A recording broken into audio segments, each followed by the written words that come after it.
ازيكم عاملين ايه؟ يا رب تكونوا بألف خير واهلا بيكم معانا في شقة النهاردة. بصوا كده، بسم الله ما شاء الله. طبعا البداية واضحة جدا من الجمال والالوان اللي بتشد وتخطف القلب. بصوا بقى الجمال، حطوا لنا لايك لقمر النهاردة. واللي اول مرة يشوفنا في القناة يا ريت تشترك معانا، تستفيدوا بقى من الافكار اللي بنقدمها والديكورات. لو عروسة بتجهزي او ست بيت بتجددي بيتك، كل فيديو هتشوفيه معانا هتاخدي منه فكرة لألوان، لديكور، لأساس، لفرش، لنجف. كل دي أفكار ممكن تستفيدي منها. دايما بنقول إن أنا مش لازم يكون عندي كل الإمكانيات أو نفس مساحة الشقة، بس أكيد هستفيد من تنسيق حاجة أو فكرة جديدة أقدر أستفيد منها. بصوا بقى هنا تصميم السفرة تحفة. بصوا بقى العريس طبعا مفاجئ العروسة بالتشطيب النهائي ده وتسليم الشقة بالشكل ده. حتى الطابلوهات دي بتبقى كمان بتبقى مرسومة هاند ميد، فطبعا بتدي قيمة أعلى. وجود دايما زرع سواء كان طبيعي أو كان صناعي بيدي روح حلوة جدا لأي مكان. بصوا جمال البوفيه أو البار، بتنجد نفس درجة وخامة تنجيد السفرة. هنا الريسبشن في الأول، وهنا فوتيه برضو باللون البيبي بلو، وده منت جرين درجة التنجيد. سفرة سيمبل جدا، الستاير أبسط من كده مفيش. النيشة صغننة بس شيك قوي، ما عادش حد بيجيب النيش المساحات الكبيرة يا بنات. بصوا بقى هنا الطابلو تحفة. دي بقى الطرقة اللي هتوديني الأوضة النوم. بس شوف هنا الأنتري، بقية الريسبشن أنتري كبير مودرن. من تحت فيه استانلس، داخل فيه استانلس. شايفين بقى الكرسيين الصغننين الديكور دول حلو قوي، وسطهم الزرع. هنا الترابيزه طبعا كمان بتاع الانتريه كبيره حلوه قوي، انك تقدري تحطي بقى عليها حاجات كتيره في التقديم معاكي. درجات الجري من الالوان اللي بتبقى حلوه جدا، سواء كان في دهانات حيطان او في الخامات بتاع الانتريه او التنجيد. بصوا التحفه المرسومه ده هاند ميد اهو. بصوا الطابلون اللي مرسوم ورا ده مش طابلو جاهز يا بنات، ده مرسوم حفر كده. بالحقيقه كمان هو اجمل. بصوا تقسيمة هنا مكتبة جبسون بورد للتلفزيون اهو، بتفاصيل سيمبل الجبسون بورد. انا مش مفضله دايما، خاصة في السقف لما يكون كتير. لكن هنا طبعا اللي مصمم الشركة ارت ديزاين، وكلكم بتحبوا شغل ارت ديزاين جدا.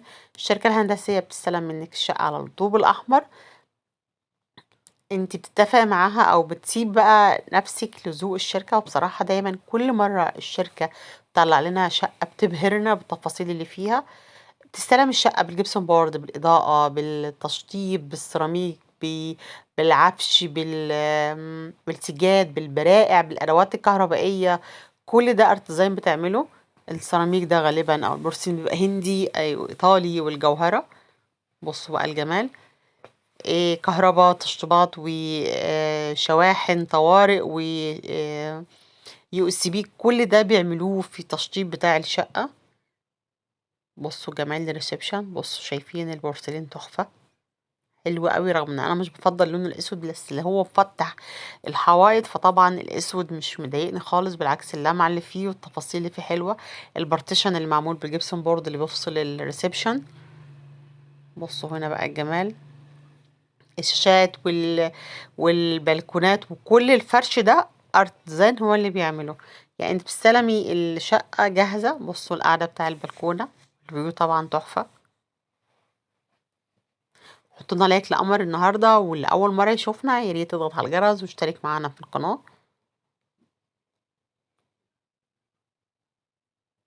بصوا بقى جمال هنا كمان، دي قاعده تانية اهي، برضو انتري مودرن مع كوشنز فارو درجات المنتجرين مع الاوف وايت.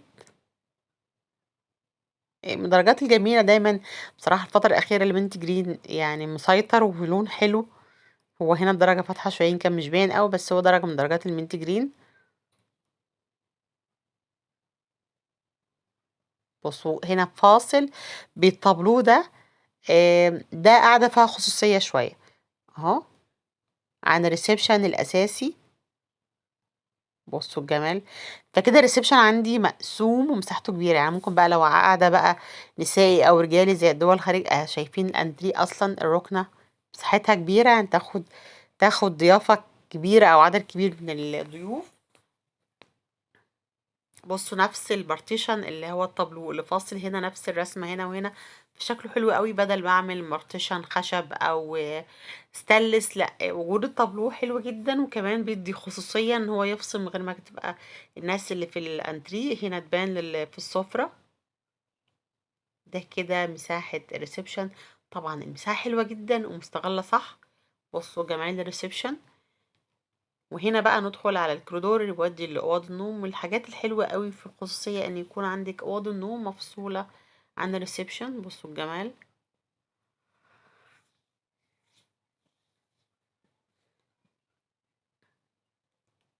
طول ما الجبسن بورد مفيش فيه ألوان كتير في الإضاءة ولا ألوان كتير في التشطيب بيبقى رائع جدا.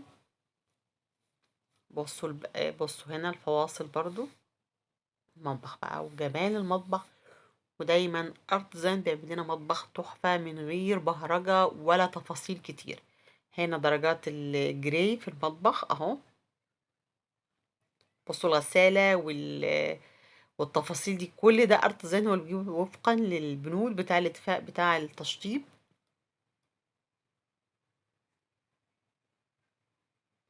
البوتاجاز والتلاجة. التلاجة طبعا بسم الله ما شاء الله محترمة. مساحة المطبخ هنا مش كبيرة قوي بس منسق صحي جدا.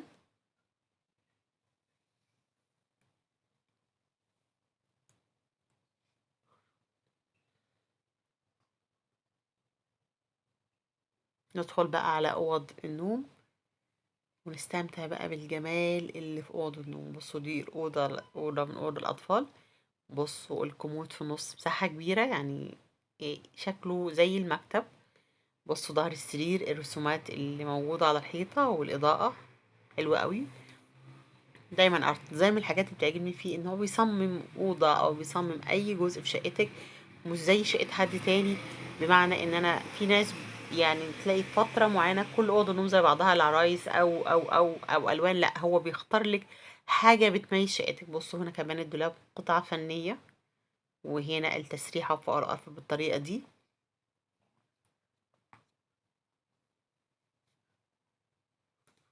شايفين بقى جمال الاوضه. الأوضة دي تنفع شبابي، تنفع ولاد، تنفع كمان بنات، تنفع أطفال.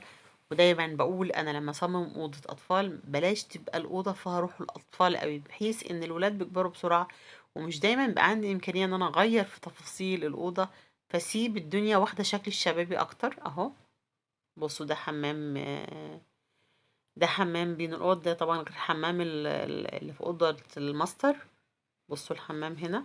بصوا بيهتم جدا بالتفاصيل. ده حمام طبعا صغنن اهو. بصوا جمال التقسيم.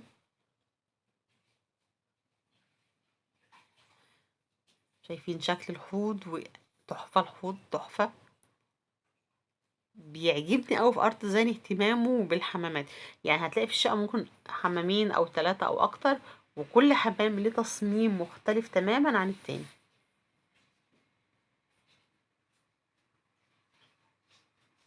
كده يبقى احنا شفنا الريسبشن والسفرة وأوضة نوم أطفال والحمام اللي بين الأوض. وهندخل دلوقتي بقى نتفرج على بقية الشقة والأوضة الماستر. بصوا طبعا الكوريدور مساحة طويلة. طبعا لأن الريسبشن أصلا عندي طويل. هنا بصوا بقى هنا. بصوا التقسيم. الستاير سيمبل جدا من غير برائع اوفر اهو. بصوا هنا دي أوضة نوم تانية. أوضة نوم أطفال بتصميم مختلف، يعني لاحظوا التصميم والاختلاف اللي بينهم اهو. وفيها روح برضو ان تبقى الأوضة شبابي أو ولادي أو أطفال، مفيش أي مشكلة من غير ما أحس إن أنا محتاجة أغير كل فترة في الأوضة. بصوا المكتب الصغنن اللي في الجنب ده، فكرته حلوة زي الكومود أو المكتب.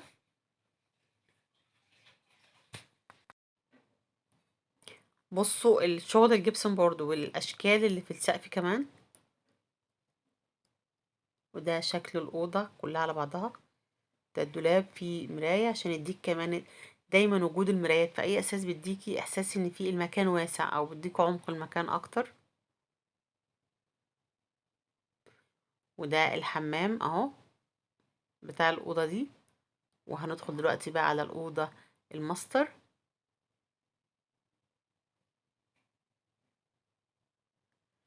الفيديو مبطئة، لو حب حد ياخد لقطة للشاشة من حاجة معينة عاوز يطبقها أو يشوف ألوانها.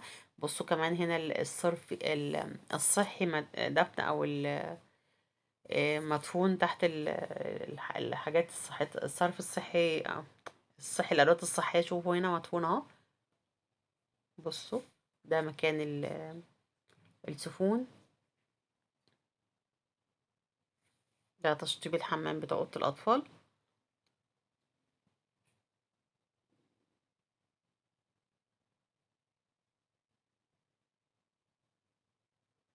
بصوا التفاصيل حلوة جدا. ده الدريسنج. اسفة، دي الأوضة الماستر. بصوا الدريسنج اهو مقفول بشكل حلو قوي، معمول بشكل في كورنر كده. بصوا، بصوا الجمال. شاشة من غير مكتبة تلفزيون، سيمبل جدا من غير تفاصيل كتير في الأوضة. بصوا بقى جمال الأوضة الماستر، حلوة قوي ومختلفة عن أي أوضة ممكن تشوفيها. ده الحمام بتاع الأوضة الماستر. أسفة، بعد ما لأن أوضة الأطفال جنبه. بصوا قد إيه السرير سيمبل. بصوا البرقع اللي ورا بالستاير بسيطة جدا. وده الشكل النهائي. بصوا التفاصيل هنا، الالوان كلها زي بعضها، في تناغم عالي جدا بينهم. اتمنى ان فيديو النهارده يكون نال اعجاب حضراتكم، استفدتوا منه ولو بفكره، واتمنى لحضراتكم مشاهده ممتعه. مستنيه رايكم في الكومنتات ودعمكم بلايكاتكم للفيديو.